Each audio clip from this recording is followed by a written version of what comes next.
Hello friends, PHP MySQL सीखने की series में आज हम देख रहे हैं हमारा चैप्टर नंबर 13, जिसमें हम पढ़ेंगे फॉरेन की कंस्ट्रेंट के बारे में। इसके पहले हम कंस्ट्रेंट क्या है ये समझ चुके हैं। इनफैक्ट ये जो कोर्स आप लोग देख रहे हैं, ये कोर्स में एक वेब एप्लीकेशन बनाने के लिए मिनिमम जितनी चीज़ें सीखने की ज़रूरत है वो सब कुछ कवर की जा रही हैं। ऑलरेडी इस चैनल पे HTML, CSS, जावास्क्रिप्ट, jQuery और PHP कवर किया जा चुका है। MySQL का ये 13 चैप्टर है जिसमें हम पढ़ रहे हैं कंस्ट्रेंट्स क्या होते हैं, तो ये हम पहले भी डिस्कस कर चुके हैं। कंस्ट्रेंट्स मतलब लिमिटेशंस, कुछ कंडीशंस। एक टेबल के अंदर क्या डेटा जाना चाहिए उसकी हम कुछ पॉलिसीज़ बना सकते हैं, उसकी कुछ शर्तें डिसाइड कर सकते हैं कि इस टेबल में यही डेटा जाना पॉसिबल है या इस रेंज का डेटा जाना पॉसिबल है। इस तरीके से हम टेबल के अंदर वैलिड डेटा को ही अलाउ करते हैं। कंस्ट्रेंट क्या होगा ये डिसाइड किया जा सकता है जब हम टेबल को क्रिएट करते हैं या फिर टेबल को क्रिएट करने के बाद उस टेबल को अल्टर करते हैं। हम लोगों को जो कंस्ट्रेंट्स पढ़ने हैं वो है not null, unique, primary key, foreign key, default and check constraints. Not null, unique और प्राइमरी की ऑलरेडी हम देख चुके हैं। आज हम देख रहे हैं फॉरेन की कंस्ट्रेंट। तो आइए सबसे पहले हम पहला सिनेरियो हमारा देखते हैं जिसमें हम देख रहे हैं एक सिचुएशन जिसमें कि हमारे पास दो टेबल्स हैं, बस और ड्राइवर। आप ऐसा सोचिए कि आप कोई प्रोजेक्ट बना रहे हैं और उस प्रोजेक्ट में ऐसी रिक्वायरमेंट है कि आप बसेस की इंफॉर्मेशन, जैसे स्कूल बसेस होती हैं या किसी ट्रांसपोर्ट सर्विस की बसेस होती हैं, तो ये उसके लिए काम का प्रोजेक्ट होगा और उस प्रोजेक्ट का एक हिस्सा हम सिर्फ समझ रहे हैं। तो मान लीजिए बस और ड्राइवर दो अलग अलग टेबल्स हैं। तो ये मैंने सिनेरियो ले लिया है। कंडीशन ये है कि more than one drivers can be assign to a bus. एक बस के कई सारे ड्राइवर्स हो सकते हैं। अब सोचिए ज़रा, मान लीजिए बस B1 है। B1 मैं डिनोट कर रहा हूँ एक बस के रिकॉर्ड को। तो एक टेबल होगी बस नाम की जिसके अंदर कुछ इन्फॉर्मेशन रखी होंगी, जैसे कि बस टेबल के अंदर क्या इन्फॉर्मेशन हो सकती है। बस का आईडी हो सकता है, राइट, बस किस कंपनी की है, ठीक है, रजिस्ट्रेशन नंबर उसका हो सकता है, सीटिंग कैपेसिटी हो सकती है, ठीक है ना। इस तरह से बहुत सारी इंफॉर्मेशंस होंगी, पर उस रिकॉर्ड को यूनिकली आइडेंटिफाई करने के लिए प्राइमरी की उसमें कौन सी होगी, आईडी, या हम बोल सकते हैं BID, बस आईडी, राइट। तो ये जो बस आईडी की वैल्यू है ये क्या हो सकती है, B1 हो सकती है, B2 हो सकती है, B3 हो सकती है। तो B1, B2, B3 ये क्या है, ये अलग अलग बस के आईडीज़ हैं। तो आप समझ सकते हैं कि पूरी बस के एक रिकॉर्ड को आइडेंटिफाई करने के लिए जो सबसे इंपॉर्टेंट इन्फॉर्मेशन है इस टेबल के अंदर वो है बस आईडी या BID, और ये उसकी वैल्यूज़ हैं। तो इसका मतलब ड्राइवर नाम की जो टेबल होगी, है ना, एक और टेबल होगी हमारे पास ड्राइवर। सोचिए इसके अंदर होगा ड्राइवर आईडी, ठीक है। ये अलग अलग ड्राइवर की इंफॉर्मेशन रखने वाला टेबल होगा। एक रो ड्राइवर टेबल की एक ड्राइवर को रिप्रेजेंट करेगा, फिर ड्राइवर का कुछ नाम होगा, ठीक है, उसका फ़ोन नंबर भी होगा, है ना, और भी बहुत सारी इंफॉर्मेशन उससे रिलेटेड होंगे। तो ड्राइवर टेबल की एक रो एक ड्राइवर है और बस टेबल की एक रो एक बस है। अब जो ड्राइवर्स के आईडी हैं, सपोज करिए D1, D2, D3, D4, right, D5, इस तरह से। तो 4 बसेस हैं और 5-6 ड्राइवर्स हैं, राइट। कंडीशन ये है कि more than one drivers can be assign to a bus. तो हो सकता है एक बस को एक से ज़्यादा ड्राइवर्स असाइन हो। मान लीजिए B1 बस को D1 ड्राइवर असाइन है और B1 बस को D2 ड्राइवर भी असाइन है, लेकिन एक ड्राइवर किसी एक ही बस को अलोकेटेड होगा। यानी ये जो D1 ड्राइवर है ये B1 को अगर चलाएगा तो ये और किसी बस को नहीं चलाएगा, ये शर्त है। तो मान लीजिए D3 जो है वो B4 को चलाता है, D4 जो है वो B3 को चलाता है, और D5 जो है वो B2 को चलाता है, ऐसा हो सकता है। अब ऐसे में आप देख रहे हैं कि ये relation one to many relation है, right, one to many relation. अब ऐसे में ये दोनों टेबल्स के बीच के रिलेशनशिप को मेंटेन करने के लिए हमें क्या करना होगा? तो हमें दो टेबल्स के बीच में रिलेशनशिप बनाने के लिए फॉरेन की का इस्तेमाल करना होगा। अब ये फॉरेन की कैसे होती है इसको समझते हैं। मैंने यहाँ पर दो टेबल्स के बारे में बता दिया है, बस और ड्राइवर। अब आप सोचिए बस के अंदर एक B1 नाम का बस आईडी है, फिर उसकी बाकी की इंफॉर्मेशंस है, ठीक है। और हम जानते हैं कि D1 ड्राइवर का आईडी है और बाकी की उसकी इंफॉर्मेशंस हैं। D2 एक ड्राइवर है, बाकी की उसकी इंफॉर्मेशंस हैं, ठीक है। अब बस B1 को D1 भी चलाता है, D2 भी चलाता है। अब ये इंफॉर्मेशन कहाँ रहेगी? बस टेबल तो अलग है, ड्राइवर टेबल अलग है।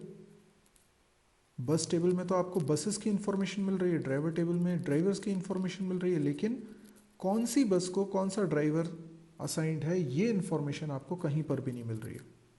ये इंफॉर्मेशन हम रख सकते हैं, जैसे कि बस टेबल के अंदर अगर मैं ड्राइवर की इंफॉर्मेशन भी रखूं, यानी एक कॉलम बस टेबल के अंदर मैं बढ़ा दूं और उसमें ड्राइवर रखूं, लेकिन एक बस को एक से ज़्यादा ड्राइवर्स अलॉट हो सकते हैं। तो हो सकता है कि यहाँ पे दो ड्राइवर्स हैं D1 D2 जो कि B1 बस को असाइंड है, तो यहाँ पे दो इन्फॉर्मेशन मैं कैसे रखूँगा? बस टेबल के अंदर दो ड्राइवर्स की इन्फॉर्मेशन कैसे रखूँगा? फिर हो सकता है तीन ड्राइवर्स मैंने बस B1 को असाइन किए हों, ऐसा भी हो सकता है। तो फिर तीन इन्फॉर्मेशन कैसे रखूँगा? उससे बेटर तरीका ये हो सकता है कि ड्राइवर टेबल के अंदर मैं एक कॉलम बढ़ा दूँ और बस की इन्फॉर्मेशन रख दूँ, क्योंकि एक ड्राइवर तो एक ही बस को चलाएगा। तो मान लीजिए कि मैंने यहाँ पर लिख दिया कि एक कॉलम और बढ़ा दिया और इसमें लिख दिया कौन सी बस जिसको ये ड्राइवर चलाएगा। पर बस टेबल के अंदर एक बस की इंफॉर्मेशन का मतलब हो सकता है कई सारी फील्ड्स, राइट। यानी बस का आईडी भी है, बस का रजिस्ट्रेशन नंबर भी है, बस का कंपनी भी है, बहुत सारी इंफॉर्मेशन मिलकर एक बस है। तो क्या ये सारी की सारी इंफॉर्मेशंस जो इस रो के अंदर है वो सारी की सारी मैं ड्राइवर टेबल में भी स्टोर करूं? अगर ऐसा करूंगा तो ड्राइवर टेबल में कॉलम्स बहुत सारे बढ़ जाएंगे। तो ऐसा नहीं करना चाहिए, क्योंकि हम प्राइमरी की का कॉन्सेप्ट समझ चुके हैं। प्राइमरी की में क्या होता है कि एक अकेला कॉलम, कौन सा? B1, ये क्या है? ये प्राइमरी की है बस टेबल का। तो प्राइमरी की एक ऐसा की एट्रीब्यूट होता है जो इस टेबल के रिकॉर्ड्स को यूनिकली आइडेंटिफाई करने के लिए बना है। तो B1 एक ऐसी इंफॉर्मेशन है जो इस बस टेबल में इस कॉलम के लिए एक ही बार मिलेगी। तो अगर मैं B1 केवल ये इंफॉर्मेशन ड्राइवर टेबल में रख देता हूं, कैसे रख देता हूं? यहां पे मैंने रख दिया B1, यहां पर भी मैंने रख दिया B1, गॉट इट। इसी तरीके से मैंने D3, ठीक है, D3 D4 है ना, ये है। तो D3 ड्राइवर को कौन सी बस असाइन की गई है वो लिख देता हूँ। तो यहाँ पर B4, ठीक है, D4 को B3, ठीक है ना, इस तरीके से। तो क्या हुआ कि ये एक नया कॉलम मैंने ड्राइवर टेबल में ऐड किया है। तो आप समझ सकते हैं कि बस टेबल में ड्राइवर आईडी जोड़ना आसान नहीं था, क्योंकि एक बस को एक से ज़्यादा ड्राइवर्स असाइन किए गए हैं। पर ड्राइवर के अंदर बस आईडी का कॉलम जोड़ना आसान है, क्योंकि एक ड्राइवर के लिए एक ही बस है। ये जो कॉलम हमने बनाया ये इस ड्राइवर टेबल में कहलाएगा फॉरेन की, क्योंकि ये एक दूसरा टेबल बस का प्राइमरी की है। तो फॉरेन की क्या होता है? फॉरेन की इस टेबल के अंदर ये फॉरेन की है, लेकिन किसी दूसरे टेबल की प्राइमरी की है। तो इसको बोलते हैं फॉरेन की। फॉरेन मतलब क्या होता है? जैसे हम बोलते हैं फॉरेनर। फॉरेनर कौन होता है? जो हमारे देश का नहीं होगा, दूसरे देश से आया है। तो वैसे ये ड्राइवर टेबल के अंदर सोचें कि ये एट्रीब्यूट क्या है? फॉरेन, फॉरेनर, यस, क्योंकि दूसरे टेबल से आया है। अच्छा, इसके फ़ायदे क्या है? इसके फ़ायदे ये हैं कि जो एंट्री बस टेबल में नहीं है वो कभी भी ड्राइवर टेबल में इस कॉलम में नहीं आएगी। मतलब अगर इस ड्राइवर टेबल के अंदर फॉरेन की वाले कॉलम में B1 एंट्री आई है तो वो इसलिए आ पाई है क्योंकि बस टेबल के अंदर B1 एग्जिस्ट करता है, या B4 या B3 आई है तो इसका मतलब है कि डेफिनेटली बस टेबल के अंदर B4 और B3 एग्जिस्ट करते हैं। तो जैसे यहाँ पर B2 है, B3 है, ठीक है ना, एंड B4, तो ये अगर इसमें एग्जिस्ट नहीं करते हैं तो ड्राइवर टेबल में भी एग्जिस्ट नहीं कर पाएंगे। इससे क्या होगा, गलत रिकॉर्ड्स कभी एंटर नहीं होंगे। दूसरी इसकी अच्छी बात यह है कि यदि आप कभी रिकॉर्ड डिलीट करना चाहते हैं, कौन सा रिकॉर्ड, मान लीजिए जैसे आप बस टेबल के अंदर से एक रिकॉर्ड डिलीट करना चाहते हैं, कौन सा रिकॉर्ड डिलीट करना चाहते हैं, ये लास्ट वाला B4, तो आप जैसे ही डिलीट करना चाहेंगे एरर मैसेज आ जाएगा। क्यों एरर मैसेज आ जाएगा, क्योंकि ये ड्राइवर टेबल में B4 की एंट्री है और इस वजह से ये रेफर कर रहा है, B4 रेफर कर रहा है इस रो को। तो देखा जाए तो ड्राइवर टेबल के अंदर ये कॉलम जिसको आप फॉरेन की बोल रहे हो, ये रेफर करता है बस टेबल के अंदर किसी पर्टिकुलर रो को। तो यहाँ पे ये B4 जो ड्राइवर टेबल के अंदर एंट्री है, ये बस टेबल के अंदर की एक रो को रेफर कर रहा है। ठीक है, तो हमें समझ में आया कि क्यों हम फॉरेन की यूज़ करते हैं। इससे क्या है, ड्राइवर टेबल के अंदर बस की पूरी इन्फॉर्मेशन रखने की ज़रूरत नहीं है, सिर्फ एक इन्फॉर्मेशन रखी जिससे कि हम बस टेबल के अंदर से पूरी इन्फॉर्मेशन फैच कर सकते हैं। चलिए अब देखते हैं हम एक दूसरा सिनेरियो। इस सिनेरियो में क्या है, एक स्टूडेंट और एक बैच नाम का टेबल है और कंडीशन क्या है, स्टूडेंट कई सारे बैचेस को एक साथ ज्वाइन कर सकता है। आप किसी कोचिंग इंस्टीट्यूट का सोच लीजिए और कोई एक बैच में कई सारे स्टूडेंट्स हो सकते हैं। तो यहाँ पर हमने मान लिया कि स्टूडेंट नाम का एक टेबल है और दूसरा टेबल है बैच नाम का। ठीक, स्टूडेंट टेबल के अंदर S1, ये मान लीजिए स्टूडेंट का आईडी है जो स्टूडेंट टेबल में एक रिकॉर्ड को यूनिकली आइडेंटिफाई करने के लिए ज़रूरी है। S2 ये दूसरा स्टूडेंट, S3, S4, S5 ये अलग अलग स्टूडेंट्स को रिप्रेजेंट कर रहे हैं। इसी तरीके से बैच टेबल के अंदर B1, B2, B3, B4 ये अलग अलग बैचेस को रिप्रेजेंट कर रहे हैं। ऑब्वियस सी बात है कि बैच टेबल के अंदर जो एक रो होगी उसमें काफ़ी सारी इन्फॉर्मेशन होगी। बैच आईडी ये मैंने आपको सिर्फ लिख के बताया है। इसके अलावा बैच के टाइमिंग्स होंगे, बैच की स्टार्टिंग डेट होगी, बैच किस कोर्स का है, कौन सी फैकल्टी उसको पढ़ा रहे हैं, कौन से डेज़ में ये बैच लगता है। इस तरह से बहुत सारी इन्फॉर्मेशन मिलकर एक बैच को कंप्लीट करते होंगे। पर बैच आईडी एक ऐसी इन्फॉर्मेशन है जो इस टेबल में प्राइमरी की है और वो यूनिकली एक रिकॉर्ड को आइडेंटिफाई करेगी बैच टेबल के अंदर। इसी तरीके से स्टूडेंट आईडी जो S1, S2, S3 है ये प्राइमरी की है स्टूडेंट टेबल के अंदर। स्टूडेंट का नाम एक और कॉलम होगा, उसका फ़ोन नंबर, उसका एड्रेस वगैरह ये सब भी अलग अलग कॉलम्स होंगे स्टूडेंट टेबल के अंदर।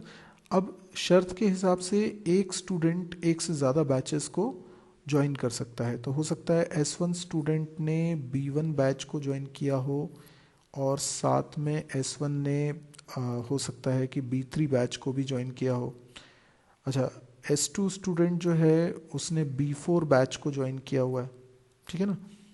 अच्छा, ऐसा हो सकता है कि S3 ने B1 को भी ज्वाइन किया हुआ है और साथ में B4 को भी ज्वाइन किया हुआ है, ठीक है। S4 ने हो सकता है B1 को ज्वाइन किया हो, S5 ने हो सकता है B2 को ज्वाइन किया हो। तो आप देख सकते हैं ये कहलाता है मैनी टू मैनी रिलेशनशिप, यानी इन दोनों के बीच में मैनी टू मैनी रिलेशनशिप है। अब प्रॉब्लम क्या है, इसको हम रिप्रेजेंट कैसे करेंगे, तो आइए उसको देखते हैं। तो देखिए स्टूडेंट और बैच दो टेबल हैं, S1, S2, S3, ठीक है, S4, इस तरीके से कुछ स्टूडेंट्स हैं और यहाँ बैच आईडी है B1, B2, B3, B4, इस तरह से।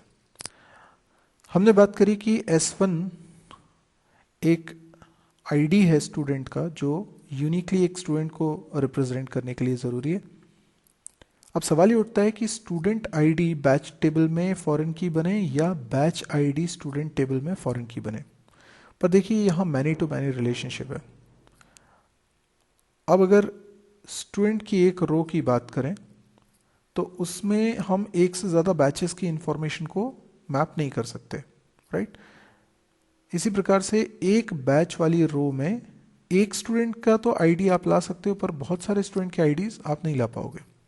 इसीलिए जब भी मैनी टू मैनी रिलेशनशिप होता है हम एक नई टेबल बनाते हैं।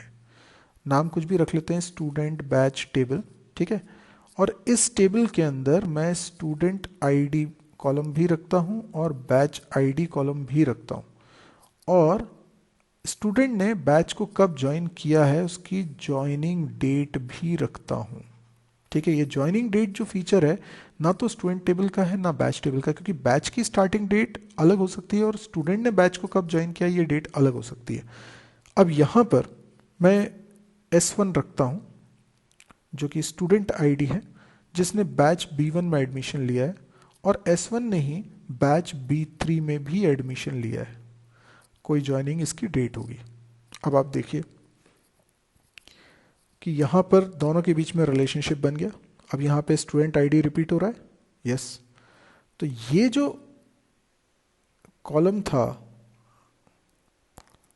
स्टूडेंट टेबल के अंदर स्टूडेंट आईडी, ये प्राइमरी की था, ठीक है। लेकिन स्टूडेंट बैच टेबल के अंदर ये क्या बन गया, फॉरेन की बन गया। इसी प्रकार से बैच आईडी बैच टेबल के अंदर प्राइमरी की था, और यहां पर क्या बन गया, यहां पर ये बन गया फॉरेन की, करेक्ट। तो इसका मतलब ये हुआ कि पिछले एग्जाम्पल से थोड़ा अलग हटके यहाँ पे सिचुएशन है मैनी टू मैनी की। तो यहाँ स्टूडेंट टेबल के अंदर और बैच टेबल के अंदर नया कॉलम जोड़ने की बजाय हमने एक तीसरा ही नया टेबल बनाया है, जंक्शन टेबल बनाया है, इसको जंक्शन टेबल बोलते हैं। अच्छा, फॉरेन की एक खास प्रॉपर्टी है कि उसमें वैल्यूज़ रिपीट हो सकती हैं, जबकि प्राइमरी की में वैल्यूज़ रिपीट नहीं हो सकती, और ये आपको दोनों एग्जाम्पल से भी क्लियर हो रहा होगा। दूसरी बात जो कि मैं ऑलरेडी बता चुका हूँ कि स्टूडेंट बैच टेबल के अंदर आप कोई भी स्टूडेंट आईडी और बैच आईडी की वैल्यू ऐसी नहीं रख सकते हैं जो कि स्टूडेंट या बैच टेबल में एग्जिस्ट नहीं कर सकते, नहीं है। और स्टूडेंट टेबल और बैच टेबल से कोई भी रिकॉर्ड जब आप डिलीट करेंगे तो उससे पहले ये देखा जाएगा कि स्टूडेंट बैच टेबल के अंदर कहीं कोई रिकॉर्ड उस एंट्री को स्टूडेंट बैच में रेफर तो नहीं कर रहा, क्योंकि अगर रेफर कर रहा है तो डेफिनेटली वो डिलीशन नहीं हो पाएगा। जैसे यहाँ पर आप देखिए जो S1 है स्टूडेंट बैच टेबल के अंदर, वो स्टूडेंट टेबल के पहले रिकॉर्ड को रेफर कर रहा है, और जो B1 यहाँ पे लिखा हुआ है ये बैच टेबल के पहले रिकॉर्ड को रेफर कर रहा है। तो अगर आपने स्टूडेंट या बैच टेबल में से किसी भी दोनों में से किसी भी एक टेबल में से आपने उस रिकॉर्ड को डिलीट करने की कोशिश की है ना, तो क्या होगा, एरर आ जाएगी। मतलब आप ये B1 को डिलीट करने की कोशिश करेंगे तो एरर आ जाएगी, क्योंकि उसको कोई रेफर कर रहा है। अगर उसको कोई रेफर कर रहा है तो आप इसको ऐसे कैसे डिलीट कर सकते हो, राइट। तो हमें समझ में आया ये दोनों एग्जाम्पल जिसमें हमें फॉरेन की का मतलब भी समझ में आया। अब देखिए फॉरेन की फॉर्मली क्या है, a foreign key in one table points to primary key in another table. बिल्कुल सही बात है। जैसे कि स्टूडेंट बैच टेबल में स्टूडेंट आईडी फॉरेन की है, तो ये किसी दूसरी टेबल यानी स्टूडेंट टेबल में प्राइमरी की को रेफर कर रही होती है। फॉरेन की में repeat but value must exist in the master table. तो हमने देखा फॉरेन की वैल्यू रिपीट हो रही है, लेकिन मास्टर टेबल यानी जिसको वो रेफर कर रही है उसमें वो प्राइमरी की है और वहां पे वो रिपीट नहीं हो सकती।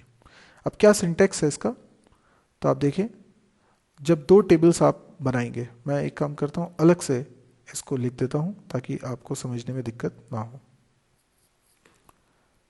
मान लीजिए पहले तो मैं दो टेबल्स बनाने की बात करता हूँ। मैंने एक टेबल बनाया क्रिएट, जैसे कि हमने इससे पहले वाला एग्जांपल लिया हुआ था बस और ड्राइवर वाला, हम उसको ले सकते हैं। तो सबसे पहले मैं बस टेबल बना रहा हूँ, क्रिएट बस, और क्रिएट बस के बाद क्रिएट टेबल बस, सॉरी, क्रिएट टेबल बस। तो बस नाम की टेबल बना रहा हूँ और इसके अंदर मुझे एक एक कॉलम का नाम लिखना पड़ेगा। सबसे पहला कॉलम मैंने लिखा बस आईडी, ठीक है, और इसको इंट टाइप का कर देता हूँ, ठीक है, इसका कुछ साइज भी बना देता हूँ, ओके। इसके बाद कंपनी, बस की कंपनी का कुछ नाम होगा, वैरकर 20,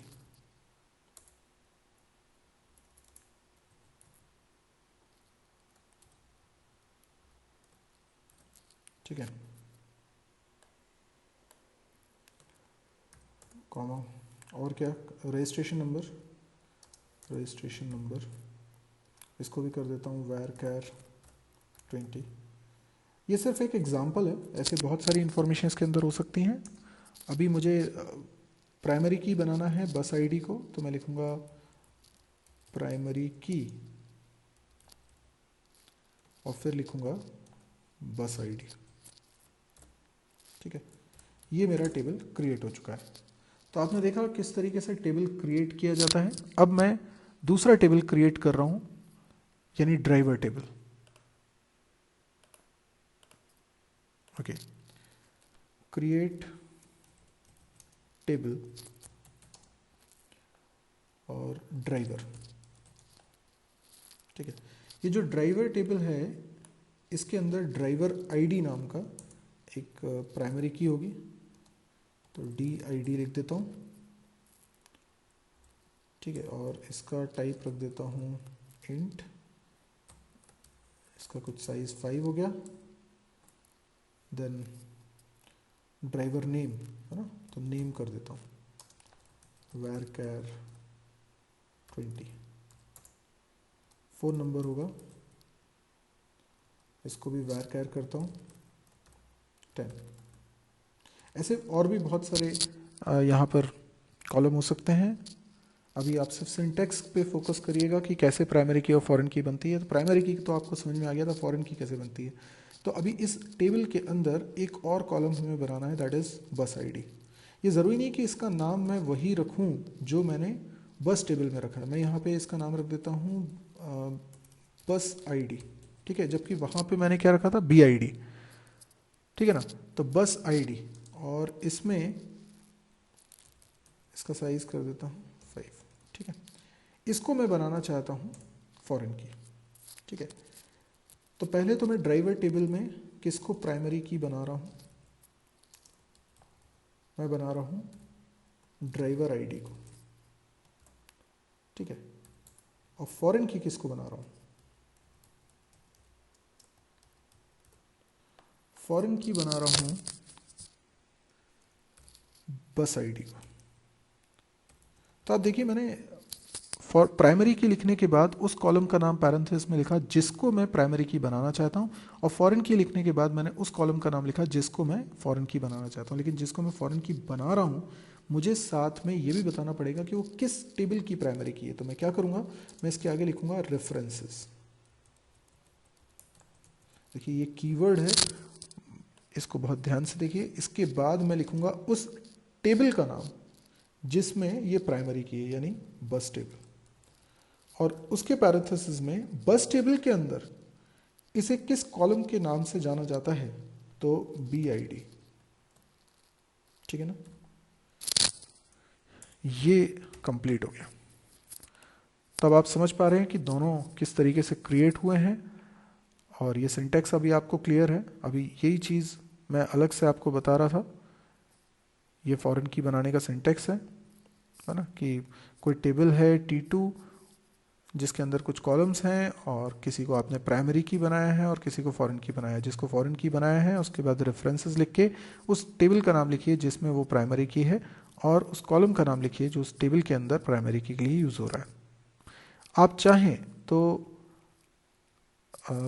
अल्टर कमांड की मदद से भी फॉरेन की बना सकते हैं। यदि आपने टेबल क्रिएट करते वक्त फॉरेन की नहीं बनाई है तो आप ऐसा कर सकते हैं। तो ये इसके लिए कमांड हो गई। आई होप आपको फॉरेन की समझ में आई होगी कि क्या होती है और कैसे इसको बनाना होता है, कि कैसे सिचुएशंस होती हैं। अब यदि आपको ये वीडियो पसंद आया हो तो आप इसे लाइक करिए। यदि आपको लगता है कि इस तरह के और वीडियोस देखने में आप इंटरेस्टेड हैं तो आप इस चैनल को ज़रूर सब्सक्राइब करिए। मेरी एक वेबसाइट है www.mysearchy.com, क्योंकि मेरे कई सारे यूट्यूब चैनल्स हैं और उस पर अलग अलग सब्जेक्ट्स के वीडियोस हैं। आपको ढूंढने में अगर ज़रा सी भी दिक्कत जाती है तो आप इस साइट पे आइए। इस साइट पे आपको सारे के सारे वीडियोस के प्रॉपरली लिंक्स मिलेंगे और बहुत सिस्टमेटिक ऑर्डर में अरेंज्ड है। मतलब आप वहाँ पे डिसाइड कर सकते हैं कौन सा कोर्स आपको करना है, उस कोर्स के वीडियोस आपको दिखेंगे और सिस्टमेटिकली एक सीक्वेंस में दिखेंगे, ताकि आपको ये भी दिक्कत नहीं होगी किस वीडियो के बाद कौन सा वीडियो देखना है। यहाँ पर आपको C++, जावा, PHP, MySQL, data structure, DBMS, बहुत सारे सब्जेक्ट्स मिलेंगे। साथ में campus preparation, programming examples, objective questions, इस तरह का बहुत सारा स्टफ वहाँ मिलेगा। तो आप डेफिनेटली इस वेबसाइट को विज़िट करेंगे, आपको ये पसंद आएगी। और अगर पसंद आती है तो प्लीज़ आप अपने फेसबुक वॉल पे इसको शेयर ज़रूर करिएगा। Thank you.